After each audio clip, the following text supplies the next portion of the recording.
In the middle of Eurasia, there is a mysterious region, the Altai Mountains.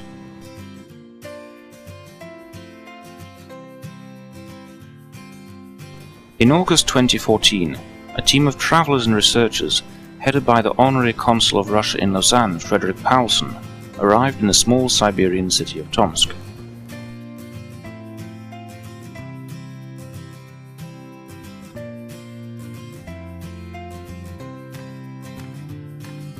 The main purpose of the expedition was to visit the Altai Mountains and Tomsk State University's research station, Aktru. In Tomsk, members of the expedition were awaited at the university. Tomsk is a student city, the so-called student capital of Russia. There are 6 state universities, including National Research Tomsk State University. Founded in the 19th century, it became the first and for a long time was the only university in the entire eastern part of Russia. In TSU, Frederik Paulsen's team met with the university rector, Eduard Galazinski.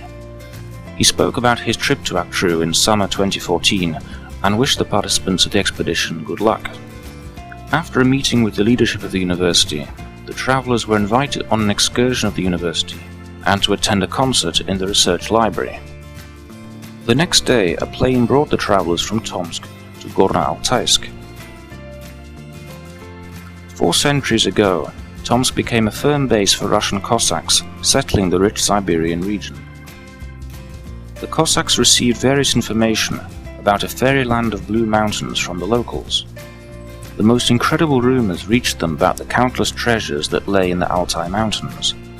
They were told that in the center of this mountainous country, there is an exotic lake called the Golden Lake, looking as though it lies in mountains composed of pure gold. All this attracted and forced them to pay attention to the mountains lying in the south of Siberia. Active development of the Altai Mountains began in the 18th century, and in the 19th century, Tomsk became an outpost of regional research. Frederik Paulsen's travel team went through the Altai Mountains on the Chuisky Tract, one of the oldest Russian transport routes.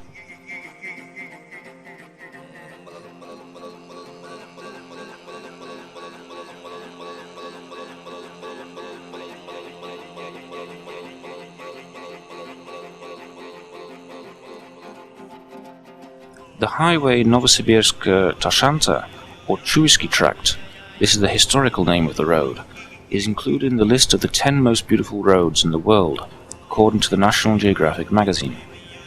Today it is one of the most popular roads among eco-tourists, hikers and climbers. More than 600 miles through mountain passes and valleys, past peaks and ridges to the plains of Mongolia. From Chuisky Tract, hiking and research routes begin on the so-called Altai Alps, the Chuisky North Ridge and South Ridge. The road ran along the most important and beautiful rivers of the Altai Mountains, Katun and Chui. Both rivers are of glacial origin. Both are capricious, sometimes quiet, sometimes violent. Along the rivers there are many routes of various difficulty for rafting fans. Russian and international rafting competitions are held here.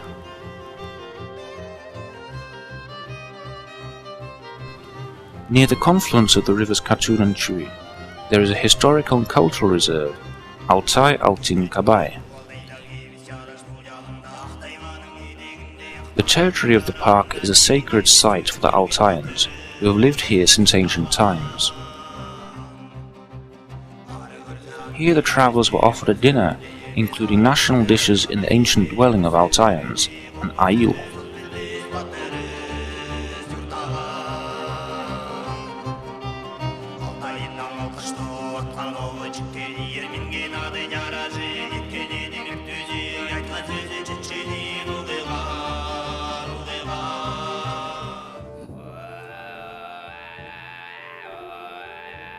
The small village of Kurai, 100 kilometers from the border of Russia and Mongolia, was the point of transfer from the comfortable bus to jeeps.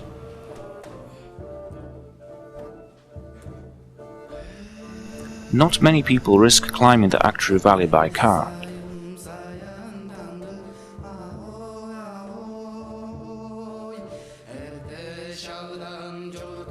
The road passes through ancient glacial drifts on a razor edge. Because of huge boulders and the car with travellers shakes, its wheels sometimes almost completely hidden in riverbeds.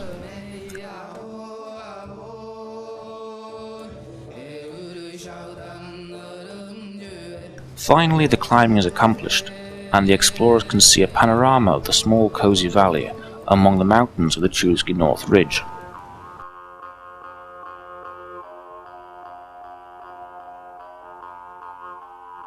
The mountains of Altai are the third largest glacier region in Russia after Central Asia and the Caucasus. There are more than 1,000 glaciers of different sizes. For man, both scientists and tourists, the most accessible glaciers were and remain Actru.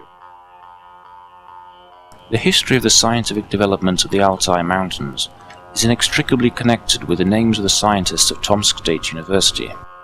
Back in the late 19th century, these places were visited by the Russian botanist and geographer, professor of TSU, Vasily Sapochnikov. It was he who discovered Actru.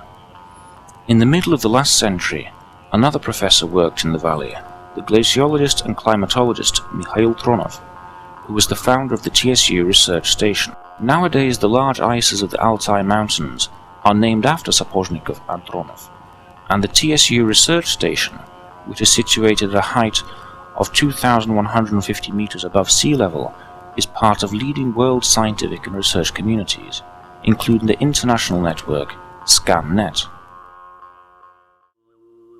The first excursion for travellers is to the base of ice, Mali Actru.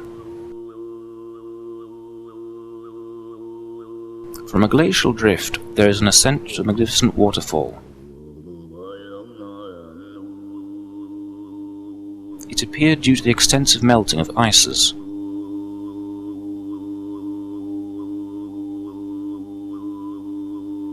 Water washed downhill and smashed its way through to the surface. Alpinists and travellers have a tradition. The bravest ones take an ice shower under the waterfall stream, which brings its waters from the mountain ice to the largest Siberian rivers.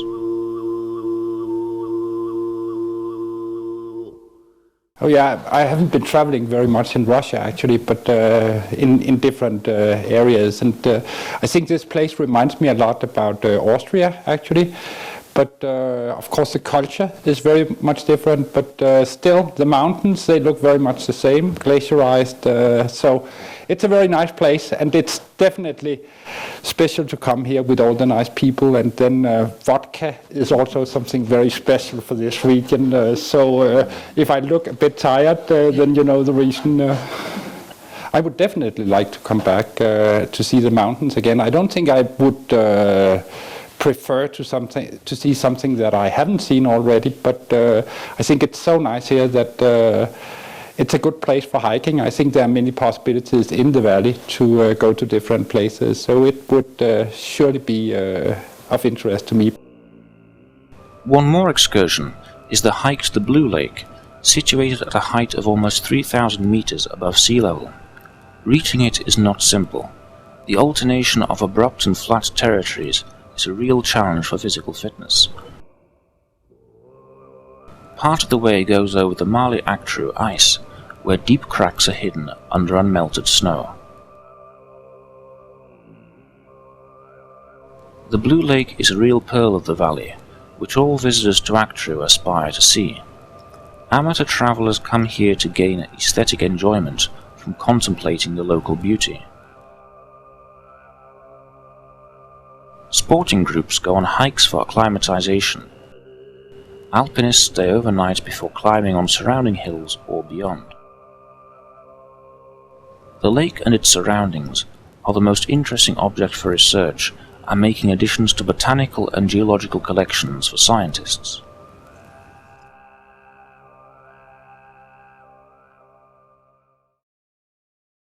Yes, I've been to many mountain ranges around the world.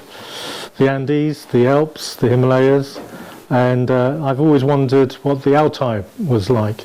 And so we came here on the Paulsen expedition, and it was fantastic. And it was fantastic in many ways. You had the beautiful mountains very close to our centre, and there's a huge range of different things that we experienced. Glaciers, beautiful rock faces, and good and bad weather. The ices are not the only sites of interest in the Altai Mountains. Travellers use a helicopter to speed up movement along the territory.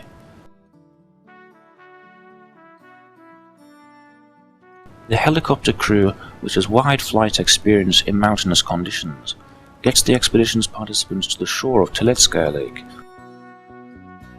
one of the planet's deepest soft water basins.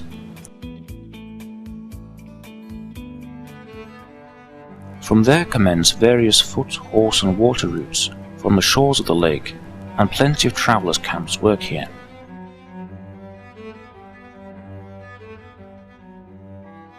Teletskaya Lake and its surroundings are loved by tourists very much. Not only the fresh mountain air and fascinating landscapes attract them here, but also the locals' hospitality. Altaians call the lake Altin Kel, Golden Lake, in memory of a hero of ancient legends who threw into the basin all his riches, which couldn't buy him the love of his beautiful desire.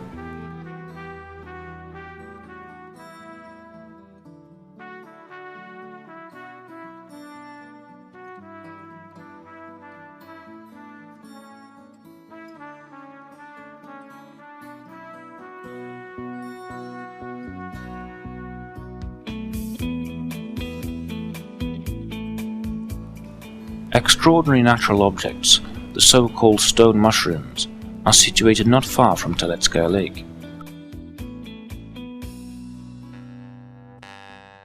The name of this place, Akurum, in Altai means white scree, the place where large boulders, stone lumps and hard rock gatherings lay.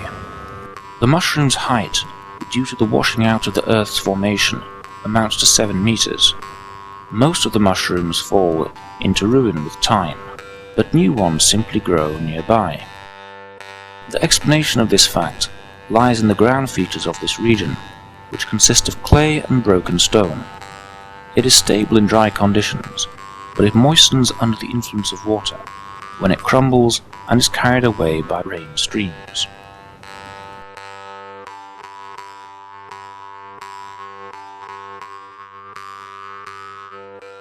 Every year I try to invite some friends from Switzerland in particular, in Europe in general, to travel in Russia to get to know the country better, and we have over the years visited many different places.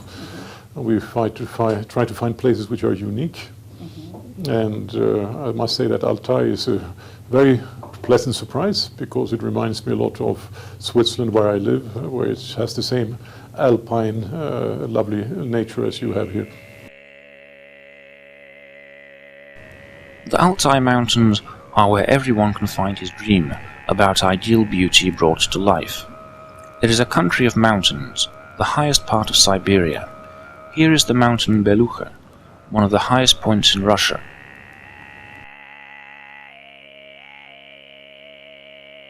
It is a country of lakes. There are thousands of the cleanest, most picturesque basins surrounded by the ancient Altai Mountains. It is a country of ices. Almost 1,500 frozen freshwater storage basins attract plenty of alpinists and scientists. It is a country of rich culture. Plenty of burial mounds, historic monuments, ancient stelae, and petroglyphs tell us about the past, and ancient rites and traditions coexist with modern Altaians' everyday life. For me, I was very surprised when I got here and I saw that we are in the middle of everything. You know, we are really in the middle of the mountains. And of course I understood that it was remote, but not this remote, and that you got everything just at the backyard. It's very, very, very easy to work here. Yeah, the first time I came, I was extremely surprised by the variety of environments, of landscapes, of animals and plants. I was really surprised that I didn't know anywhere else on earth where I could travel through the forest, into the Central Asian steppes, up into the mountains, to the glaciers, all within 1 or 2 days. So that variety was amazing for me, because if I go back to Europe, then I have to travel to Africa, or to the European Alps, or to Lapland to see that range of environment. So that was very special to have everything in one place. I've been lucky enough to go several places around the world with Frederik Paulsen, to the cold places in the world, including to the northern Siberia a year or two ago, to the pole of cold. And so I'm used to Paulsen expeditions. I know that we go to interesting and exciting places, and we see things that other people wouldn't normally get to see. So I was delighted to be able to be brought here to Act Two, and to see something which not another British person, I think, for years and years and years will have seen before. So it's been very, very enjoyable indeed. And for me, I have travelled very little, and I've never ever been to Russia, and it has changed in all the right ways, all my impressions of Russia. I've loved the people we've met. The country is amazing, and to come here, you know, it's just been the most fantastic experience, and you know, something beyond anything I could have expected. I've loved it.